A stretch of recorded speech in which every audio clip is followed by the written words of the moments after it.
What is going on, everybody? Welcome to a Bruin beat down on deck before the battle edition of the Coach of the Couch Potato.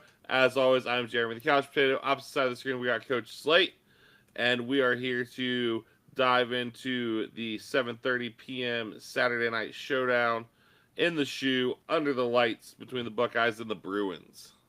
Yeah, man. I'm just happy to see a night game. I think the Yes. uh, the city of Columbus, the Ohio State campus is excited for a night game, and There's nothing better than those night games in the shoe.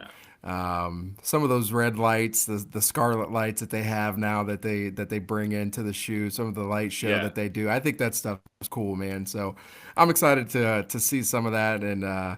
It should be fun, and hopefully the Buckeyes take care of business, man. Yeah, 31 and a half point spread. Um, Obviously, we'll get into the predictions here a little bit later. Um, UCLA's had a lot of turmoil already this season.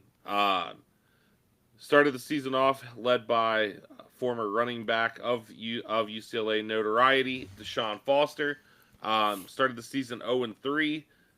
September 14th, they kicked him to the curb for interim head coach Tim Skipper, who also brought with him, well, he was already on staff, but that led to the promotion of one of the most notable guys in college football right now, I guess. Jerry Neuheisel's getting like all the love Yeah, for the change in the UCLA offense. yeah. I thought it was so weird when I first saw. So when Deshaun Foster first got fired, and then they went on that little bit of a run, and all they were showing was Coach Neuheisel's son. Right. I thought he was the interim coach. They're lifting him up over their shoulders and they're doing all this stuff. I just assumed that he was the interim coach, and then the post game interviews and press conferences is another guy, and then Yep. this is the actual interim coach. So I was like, this is kind of weird, and so yeah, and that situation was tough. Deshaun Foster is this guy who is a legend in UCLA history, and you got to fire him like that. Yep. That's a tough ask. That's a tough thing to do for an athletic director. And so I know that wasn't easy. And to go through that, it's just been a tough year for them, up and down, a lot of turmoil, like you said. And so start the year 0-3. There's some bad losses that they had to Yep. really start the year, man. So, but yeah, the Coach Neuheisel thing always threw me off, man. Yeah, that's wild. And honestly, in a way, we can almost say it's UCLA's fault that James Franklin got fired, probably. I mean, I know that he coached one more week after that. Yeah, because it was UCLA then Northwestern. But yeah, so they fired Deshaun Foster. They come out, they beat Penn State, they beat Michigan State, they beat Maryland. They go, at that point they get back to 3-3. Now they've lost the last two. Indiana boat raced them, Hmm. and they lost to Nebraska. Um, I just, as you kind of look at them, you don't realize how much help they need roster wise. Obviously, they are led by our old friend Nico Yeah, Iamaleava, who has been kind of their do everything guy. yeah, That was a huge splash for them. Obviously, we talked about the Nico and Tennessee thing back when he left. UCLA ponied up and got him. yep, Now, hopefully, they can get him some help after this year. I know you're a huge Nico guy, so yeah. right off the rip, before we dive into the stats, how are we going to defend Nico? Yeah, there's a lot of things that we are going to have to do to defend Nico. But just a couple things on him specifically. One of the reasons why I'm a fan of Nico, it's because of the punishment he took last year in the shoe in the first round playoff game.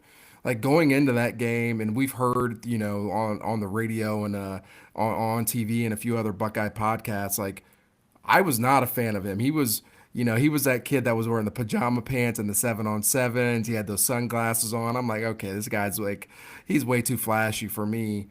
You wouldn't assume or associate him with toughness.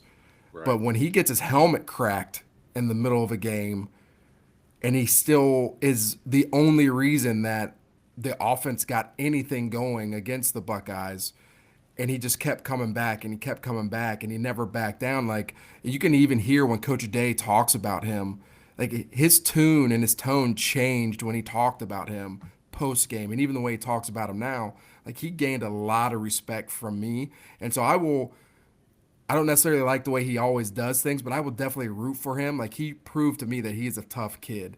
I think he's got all the intangibles. You know, he may not be the most accurate, but he's a very good athlete. He's big, he's strong. He can make all the throws. I think he'll be a pretty decent NFL quarterback if it gets into the right system. I think the biggest thing that we need to do is make him be that accurate quarterback that I don't know if he can necessarily be. His legs can really hurt us if we allow them to. And so that is one thing that I think Coach Patricia has done a really good job against our mobile quarterbacks this year is really cage that pocket and force teams to have to beat us with their arm. And I know the defensive line may not like that all the time, but I really think that is what we have to do. I don't think they have the skill guys around him to really threaten us down the field or over the middle or anything like that.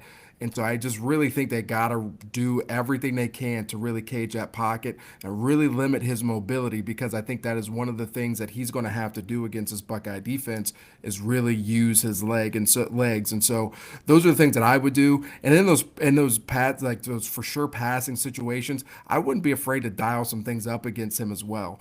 I know that seems kind of contradictory a little bit, but I do think you have to muddy the waters a little bit for him at times because he will turn over the ball. You said it before we got on here. I think he's got 7 or 8 interceptions, and so as much as we want to cage that pocket, I do think we have to force him into some bad decision making because he will turn over the ball. And so those are some things that I think if we can mix in some of those pressures while really caging that pocket the majority of the game, I really think we can shut him down and really make other people in that offense have to step up and make plays for him. But I do think he'll turn over the ball, and I think Coach Patricia will dial some things up, and so I think that's the best way to go about it. Really cage that pocket, dial up some pressure when we absolutely have to, and force his hand a little bit, and I think we can really slow him down and stop him. Yeah, I mean, we've been very good against mobile quarterbacks. Demond at Washington, Arch, Altmaier. We spied Purdue's quarterback Bourne a lot, and that's not a dude who like is nearly on the same level as Nico or Demond or Arch. You hit on it. Accuracy wise, 63.7% completion percentage, 1,659 yards, 12 touchdowns, 7 picks. But as you talked about his legs, he's their leading rusher. Yeah, 96 carries, 610 yards, and 4 touchdowns. yeah, But this dude plays hard. Like you said, he's not like CJ Stroud California cool. yeah, He's like that next level, like obnoxiously California cool. But that game in the shoe, that dude played his butt off after getting cracked in the dome. yeah, And for that, I'm with you. I give him a lot of props. But around him, man, like you said, skill guys. Their next leading rusher, Javion Thomas, 72 carries, 290 yards, and a touchdown. This is a dude that transferred from Cal, and he looked a lot better at Cal than he has this year. Hard to say, is there something nagging him? Leading receiver, dude with some big play potential, but the numbers don't really show it. Quasi Gilmer, 33 catches, 395 yards, 2 touchdowns. Yeah, get Nico some help, and you're probably making a bowl game. yeah. I forget who they've got USC still, and I forget who they have after us. So unless they pull a shocker, a bowl game is going to be a hairy ask. It'd be kind of cool to see them get there. Offensively, team wise, 345 yards a game, 20.5 points a game. Really, really bad on third down was the biggest thing that jumped out to me. 47 of 120. Yeah. Yeah, and I think that's one of the things that the Buckeyes are obviously going to try to do is get them off the field on third down. The one thing I do think the Buckeyes are going to try to do, Coach Patricia will try to do, is obviously we're gearing up for the game, right? The team up Right. north. They're going to put some things on film that they haven't shown. That's one of the reasons why I think you're going to see some different pressures that are thrown at Nico. Nico and Bryce are not the same quarterback, but they're similar in stature, right? They're both pretty big kids. They both have the ability to run the ball, not necessarily the most accurate guys, right? And so Michigan could assume that they are going to defend Bryce the same way as they are going to defend Nico, right? That's one thing that they could assume. Maybe they'll attack us the same way they're attacking Nico, right? I don't think that's the case, but that's one thing that could be potentially going through Michigan's head. And so, what's one thing that we could do? We could throw some things on film that's gonna make that team up north actually have to prepare a little bit more for. So they're going to throw some pressures at Nico. I guarantee you that they haven't seen or shown all season long, right? And so that's one thing that I'm excited to see.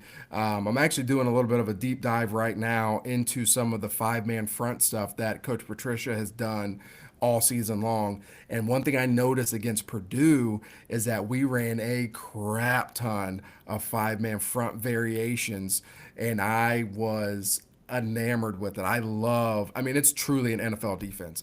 There is no doubt about it. It is an NFL defense, and I cannot stress enough what Arvell Reese has unlocked in this defense this season. And so I'm excited to get into the weeds of that later on in life. But like this is like it is some fantastic stuff. But plan on seeing some things we may not have seen all season long, just so that we can get that on film. But like you said, man, those receivers, they got some people that can stretch the field, but I'm not necessarily worried about that. The biggest thing, it comes back to Nico. If he's got to have one of those games where he's rushed for over 100 yards and he's throwing for 250 plus for UCLA to put up some points. I mean, that's just what it comes down to. He's got to be a dude this week, and he's capable of that. I'm not going to sit here and say that he's not. He is very capable of that, and I think the Buckeyes can't overlook him because he can play. And so this will be a good test when it comes to mobile quarterbacks because he is a tough kid, man. Well, you hit on something that I actually have written down. Getting to play him 2 weeks before you play Underwood is a blessing Yeah, because you can show things, you can learn things. And Arvell Reese, obviously we talk about this dude every week. There's a mock draft out there that has this dude going number one. Who would have guessed? I mean, but I love it. He is a freak. yeah, he Uh, is. it's just wild to see Sonny Styles and him.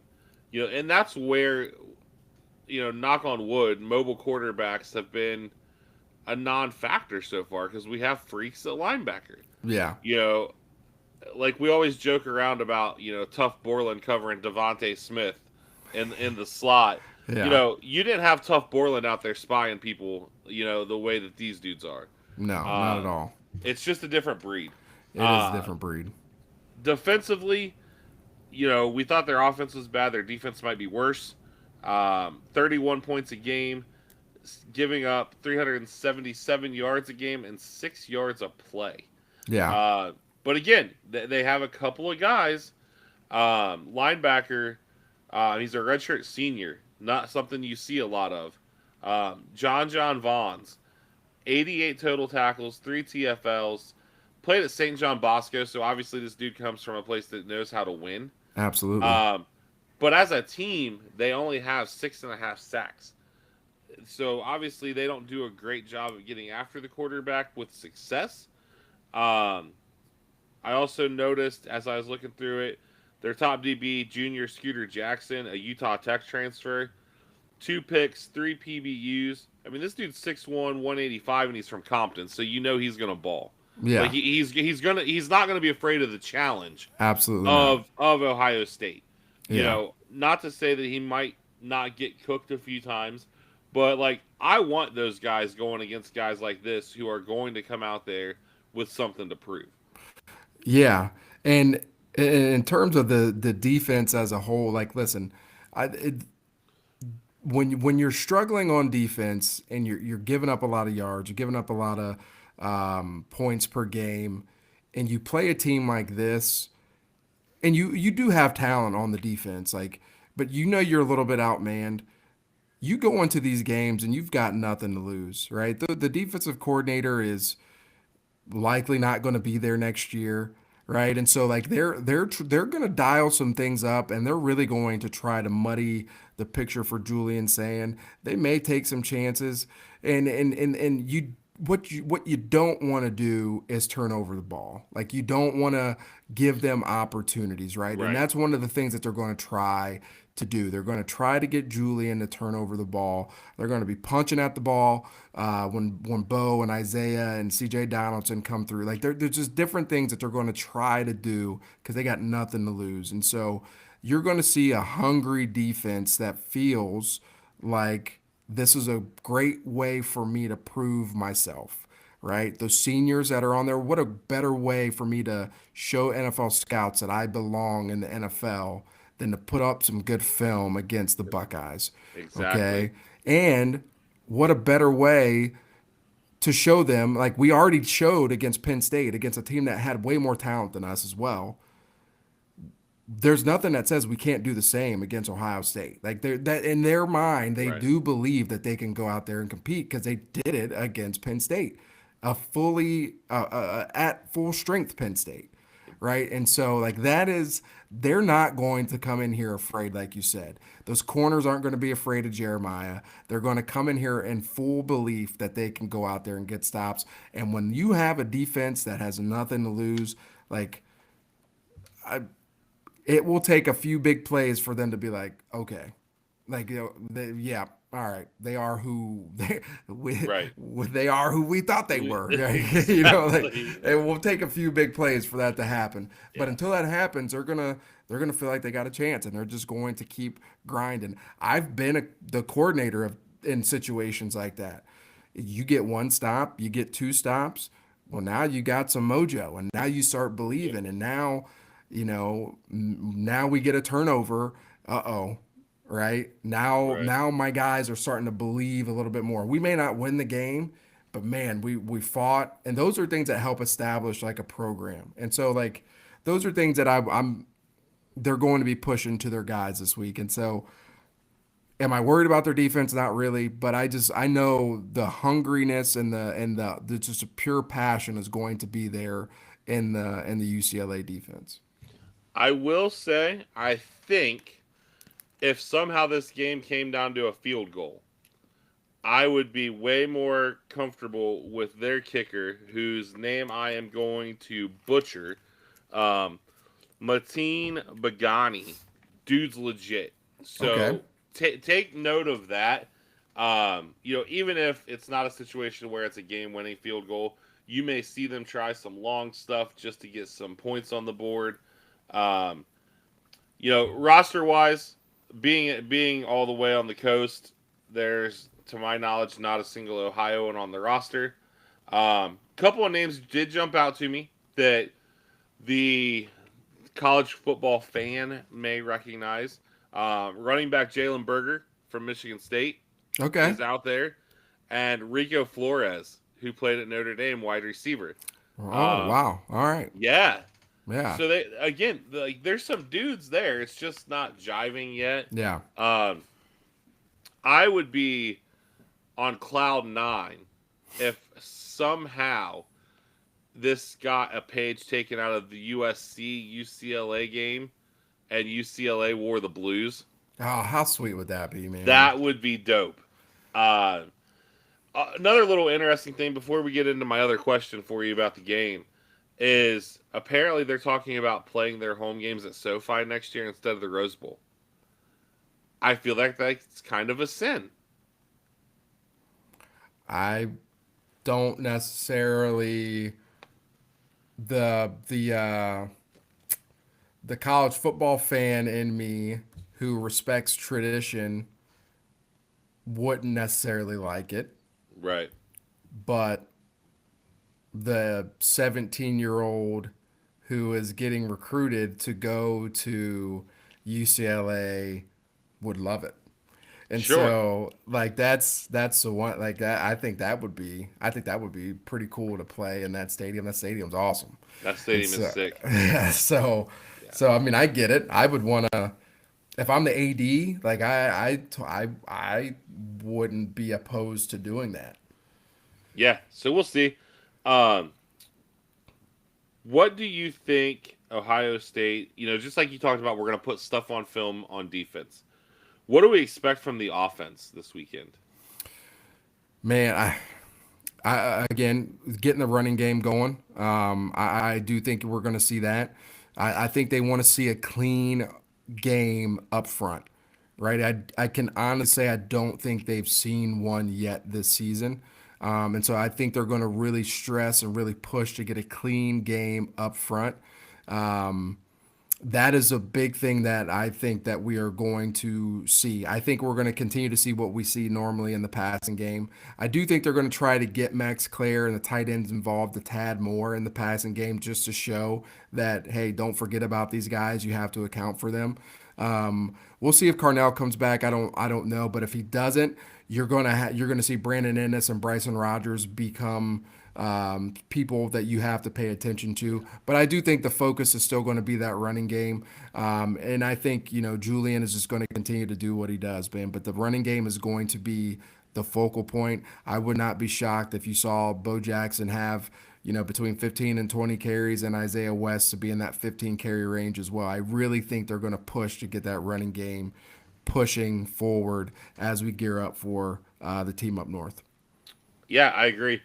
Like we said earlier, 31.5 points is the spread. I got the Buckeyes winning 56-7. Okay. Every time I pick a high score, it doesn't happen, but we Right? still dominate. Yes. And so I'm gonna go. I feel like the Buckeyes are going to approach us similar to how they approach Purdue. But I'm gonna still go with the Buckeyes. I'm gonna go 45-6. They get 2 field goals. All right. I think that's what I picked last week as well against Purdue. But I'm going to go 45-6. I think you're going to see a lot of rotation up front on the offensive line. They still got to get that right side figured out. And we're going to see a lot of rotation up front on the defensive line as well. But I'm going to go 45-6. Okay, I like it. Um,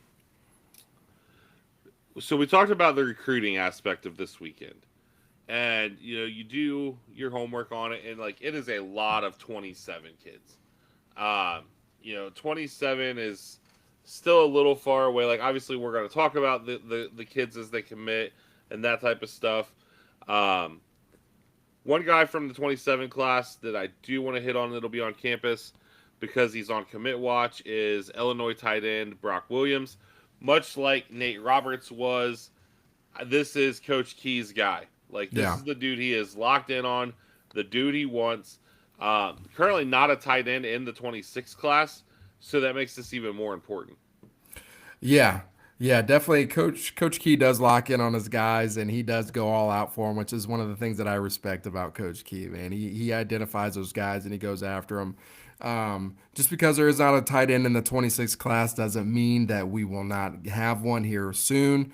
Not assuming, not saying that we know anything, but I think there are some guys in Ohio that will get some looks. And so that's something that we need to be paying attention to. But Brock Williams is definitely Coach Key's guy. So if he's Coach Key's guy, Coach Key's going to do whatever it takes to go get him. Yeah, I put that one on a T for you Yeah. because, yes, there are some guys that are getting looked at in the 26 class. No offers to my knowledge yet, but obviously, we don't have insight on that type of stuff. Um, but yes, there will be a tight end in the class. There's like 3 names that are being thrown out there. It should clear up, as you get closer to signing day. Very interested to follow that though. So rewind to the 26 class, 2 massive official visits. Dre Quinn, the former Clemson commit, Edge, Buford, Georgia. Sounds like an Ohio State Texas battle. I think Miami might be getting involved a little bit too. Um, Couple crystal balls for the good guys, but then Gleitman came out this week and said he does not think he ends up in this class. Um, the only reason that I think that might be being said is there are talks of, the mystery visitor again. The last mystery visitors, we got committed. Um, I have a sneaking suspicion who it might be. They might be an edge. But Drake Quinn, man, I think he's only a 3-star most places. But look at the offer list: Bama, Florida, Miami, Texas. It's all over the place. Yeah, look at the offer list and listen. I will recruit defensive linemen from Buford, Georgia, all day, every day. Yeah, Like anytime you can get defensive linemen from the state of Georgia, from that program specifically, I'm all for it. And it just so happens that this kid can ball. He can play. I think we need to add another edge in this class.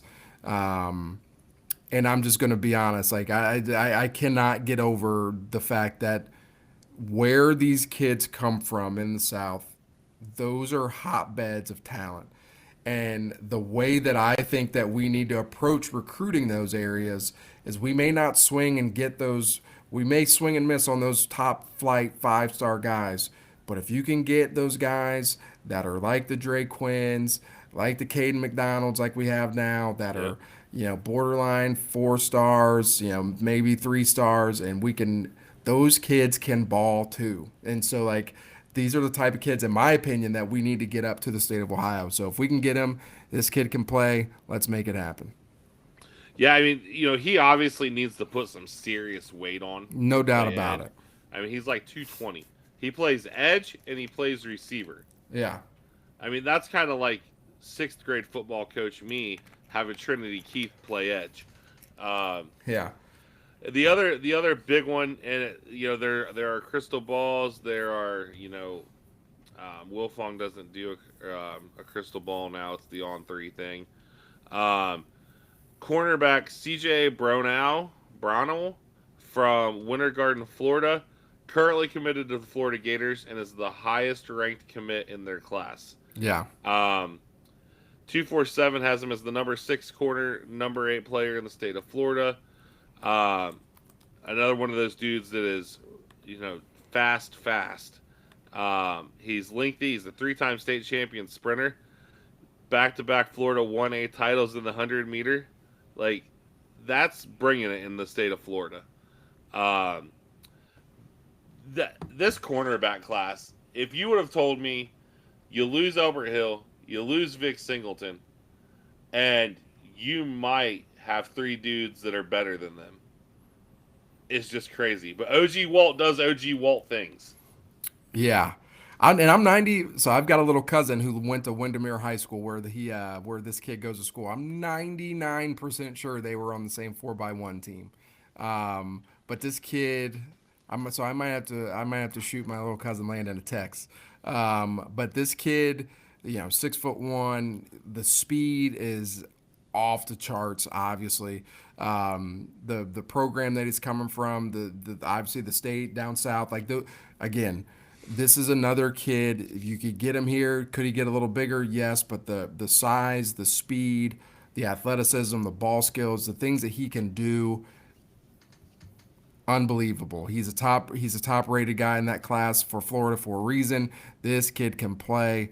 Let's make it happen. You can never have too many cornerbacks, in my opinion. And so if you add him to what we already have, it's a home run, man. So let's make it happen. But I really like this kid. His film was really good, so I encourage you to go take a look at it because this kid can play.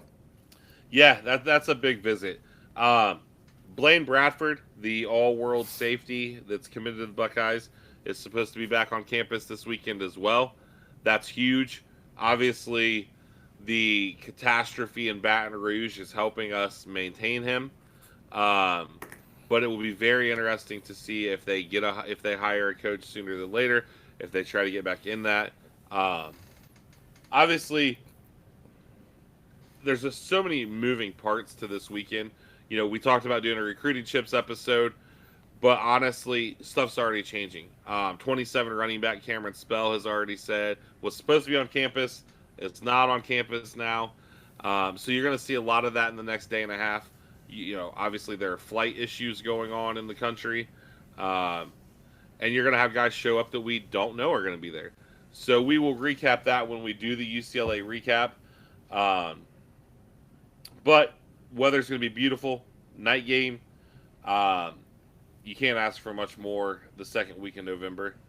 Yeah. And it's going to be awesome. But I think that kind of brings it all together. Yeah, man. Again, excited for a night game in the shoe. I love when the recruits get to be here for those night games, man, so they can just see, what the city of Columbus can provide and what the OSU campus and the lifestyle really is about, man. And you can see just what being a Buckeye truly is, man. I really think the night games really bring that to life, man. So I hope the shoe is rocking on Friday. I don't care who the opponent is. I really hope it's rocking. I said Friday, on Saturday. You did. And so yeah, and so I'm just really excited for this matchup, man. And it should be a good one. I hope the Buckeyes come out and dominate, and I hope we rush for over 200 yards, and so Buckeye fans can leave the offensive line alone, and we can go sleep peacefully on Saturday night. And we would also be remiss if we didn't say happy belated birthday to the man on the other side of the screen. Thanks, the big man. The big 3-9 this week. He's crazy. creeping right up there with me. Quick little couch potato things. New release, not too far out. Bowman Chrome University football. Only 4 Buckeyes in the checklist. Max Clare, Quincy Porter, Turbo, and I can't think. Oh, James Peoples. I was like, who am I forgetting? Cool product, though. One of my favorites. So that is out there. On the podcast side of life, don't forget to subscribe to the channel. Comment. We love seeing the comments, good, bad, ugly. Like the video, share the video, interact with us on the socials, and we will see you guys at the beginning of the week with a recap from the UCLA game.